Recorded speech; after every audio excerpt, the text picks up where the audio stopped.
നമുക്ക് ഗ്രാമങ്ങളിൽ പോയി രാപ്പാർക്കാം. രാവിലെ എഴുന്നേറ്റ് മുന്തിരിവള്ളികൾ തളിർത്ത് പൂവിടുകയും മാതള നാരകം പൂക്കുകയും ചെയ്തോ എന്ന് നോക്കാം. അവിടെ വെച്ച് ഞാൻ നിനക്കെൻ്റെ പ്രണയം തരും.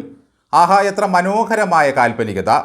ഇതുപോലെ വിപ്ലവത്തിൻ്റെ മുന്തിരിവള്ളികൾ തളിർത്ത് പൂവിട്ടോ എന്നും സിദ്ധാന്തത്തിൻ്റെ മധുരഫലങ്ങൾ പാകമായോ പറിച്ചു തിന്നാനെന്നും നോക്കി നടന്ന ചില കോംറേഡ് കപ്പിൾസിനെ നമുക്ക് പരിചയപ്പെടാം. മുന്തിരിവള്ളികൾ തളിർത്തോ എന്ന് നോക്കുന്നതിൽ യാതൊരു തെറ്റുമില്ല. പക്ഷേ അതിൻ്റെ വേരിറങ്ങിയോ എന്ന് നിത്യവും പിഴുതു നോക്കിയാൽ എങ്ങനെയിരിക്കും? പ്രസ്ഥാനത്തെ സംബന്ധിച്ചിടത്തോളം ദമ്പതികൾ ഒന്നിച്ചിറങ്ങി പാർട്ടിയെ കരകയറ്റുന്നതിൽ യാതൊരു വിധമായ കുഴപ്പങ്ങളുമില്ല. കാരാട്ട് ദമ്പതികളെ തന്നെ നോക്കൂ. പാർട്ടിക്ക് വേണ്ടി ജീവിതം ഒഴിഞ്ഞു വെച്ചവരാണ് അവർ. പ്രണയിച്ച് വിവാഹം കഴിച്ചവരാണ് വൃന്ദയും പ്രകാശ് കാരാട്ടും. ഒരഭിമുഖത്തിൽ അവർ പറഞ്ഞത്, ഞങ്ങളുടെ രാഷ്ട്രീയ പ്രവർത്തനത്തിന് തടസ്സമാകുമെന്ന് കരുതിയാണ് ഞങ്ങൾക്ക് മക്കൾ വേണ്ടെന്ന് തീരുമാനിച്ചത്. സ്വന്തം ജീവിത സുഖങ്ങൾക്കപ്പുറമാണ് പാർട്ടി എന്ന് വിശ്വസിച്ചവരായിരുന്നു അവർ.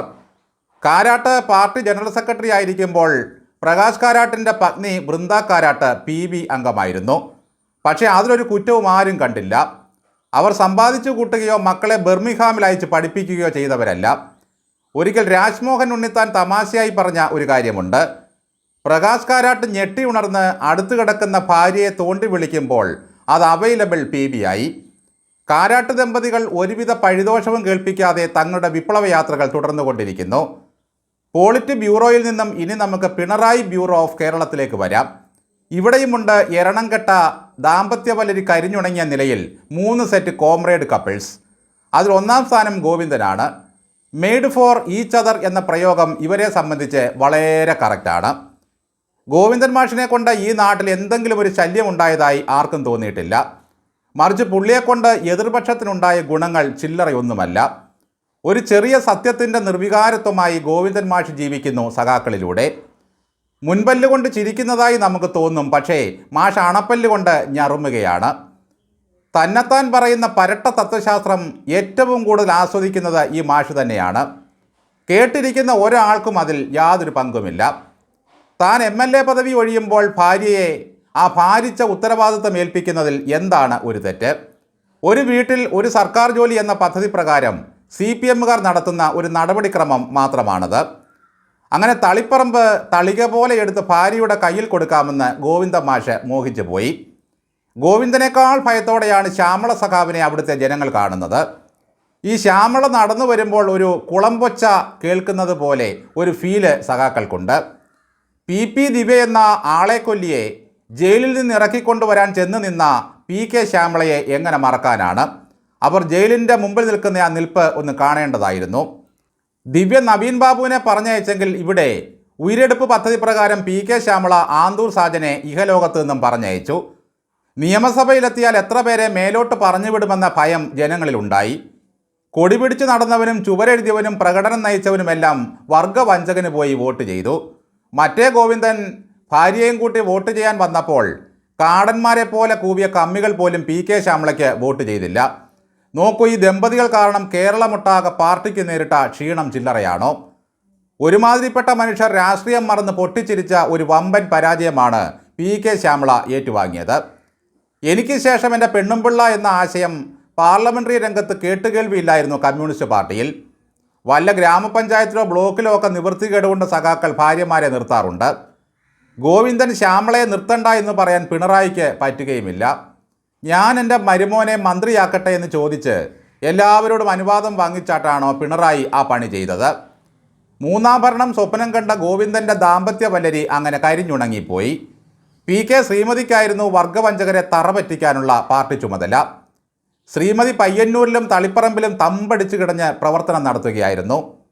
രാഷ്ട്രീയ മാപിനിയിലൂടെ തീവ്രത അളന്നപ്പോഴൊന്നും വരാനിരിക്കുന്ന ഭൂകമ്പത്തിൻ്റെ ആഴം ശ്രീമതി അറിഞ്ഞതേയില്ല. ഒടുവിൽ ശ്രീമതി ഡാൻസ് കളിച്ചാണ് തളിപ്പറമ്പിൽ നിന്നും പോയത്. പയ്യന്നൂരിൽ രക്തസാക്ഷി ഫണ്ട് തൂക്കിയ മധുസൂദനനെ അടുത്തിരുത്തി ശ്രീമതി കാഴ്ചവെച്ചതെല്ലാം വിപ്ലവ വേദാന്തങ്ങളായിരുന്നു. ഈ ശ്രീമതിയൊക്കെ പ്രസംഗിക്കുമ്പോൾ എത്ര പേരാണ് ഇങ്ങനെ കാതോർത്ത് കാത്തിരിക്കുന്നത്. പാർട്ടിക്ക് സൗഭാഗ്യം കൊണ്ടുവന്ന മറ്റൊരു ദമ്പതിയാണ് വിജയരാഘവനും R ബിന്ദുവും. കിവിപ്പക്ഷികൾ സഹജമായ നാണത്തോടെ പുലർച്ചെ ഇര തേടാൻ ഇറങ്ങും പോലെയാണ് ബിന്ദുവും വിജയരാഘവനും സേവനത്തിനായി ഇറങ്ങുന്നത്. രാഘവനാണെങ്കിൽ ചിരിയൊഴിഞ്ഞ ഒരു നേരവുമില്ല. വളിപ്പും വിവരദോഷങ്ങളും ഇരു കവിളുകളിലും നിറച്ച് വിജയരാഘവൻ ഇറങ്ങുകയായി. തെറിയുടെ ഗുണഘോഷങ്ങളും പരിഹാസത്തിൻ്റെ ശരങ്ങളും ഉതിർക്കും. വിശുദ്ധരാഘവൻ്റെ ഒരൊറ്റ പ്രസംഗം കൊണ്ടാണ് ആ രമ്യ ഹരിദാസ് പണ്ട് പാർലമെൻറ്റിലെത്തിയത്. PB അംഗമായി വിജയരാഘവൻ്റെ ഭാര്യ കഴിഞ്ഞ തവണ മന്ത്രിയായി. റഹീമിൻ്റെ ഇംഗ്ലീഷിനേക്കാൾ ഭേദമാണ് ബിന്ദുവിൻ്റെ ഇംഗ്ലീഷ്. മന്ത്രിയോട് എന്ത് ചോദിച്ചാലും പുഞ്ച കൊഞ്ചുന്ന പോലെ സംസാരിക്കൂ. കൂടുതൽ ചോദിച്ചാൽ കരയുമോ എന്ന പേടി കൊണ്ട് ആരും അധികം ചോദിക്കാറില്ല. കേരളത്തിൻ്റെ ഉന്നത വിദ്യാഭ്യാസ രംഗത്തെ ബിന്ദു എവിടെയാണ് എത്തിച്ചതെന്നറിയാമോ? ഒന്ന് താഴെ കിട്ടിയിരുന്നെങ്കിൽ ബിന്ദുവിനൊരു സമ്മാനം കൊടുക്കാൻ ഇരിങ്ങാലക്കുടക്കാർ കാത്തിരിക്കുകയായിരുന്നു. ബിന്ദുവിൻ്റെ ഈ തോൽവി വിജയരാഘവൻ്റെ ചെകിടത്ത് കിട്ടേണ്ട അടികൂടിയാണ്. പരിഹാസവും അഹങ്കാരവും നിർത്തി മര്യാദയ്ക്കിരുന്നു കൊള്ളണം എന്നൊരു സൂചനയായിരുന്നു അത്. വിജയരാഘവൻ്റെ മുഖത്ത് നോക്കിയാൽ പാർട്ടിക്ക് എന്തെങ്കിലും പരാജയമുള്ളതായി ആർക്കും തോന്നില്ല. അതാണ് താടിയുള്ള ഈ സഖാക്കളുടെ എല്ലാം ഗുണം. ബിന്ദുവൊക്കെ ഇനി എന്തു ചെയ്യും? വീടെടുത്ത് തലയിൽ വെച്ചുകൊണ്ട് നടക്കുമായിരിക്കും. ഈ ബിന്ദുവും ശ്യാമളയുമൊക്കെ തോൽക്കുമെന്നും പാർട്ടി സ്വപ്നത്തിൽ പോലും കരുതിയതല്ല. CPMൻ്റെ ഉയരെടുക്കാൻ കൂട്ടുനിന്ന വിജയരാഘവ ദമ്പതികളുടെ കഥയും അങ്ങനെ കഴിഞ്ഞു. ഇനിയുള്ളത് യുവവിപ്ലവകാരികളായ പൊളപ്പൻ ദമ്പതികളാണ്. ന്യൂയോർക്കിൽ നിന്നും പുരസ്കാരവും വാങ്ങി വന്ന മേയറൂട്ടിയെ CPM സൈബറുകൾ നിലത്ത് വെച്ചതേയില്ല. അങ്ങനെ ഒരു പൊന്നോമനെ കിട്ടിയത് കേരളത്തിൻ്റെ സൗഭാഗ്യമായി നമ്മളും കരുതി.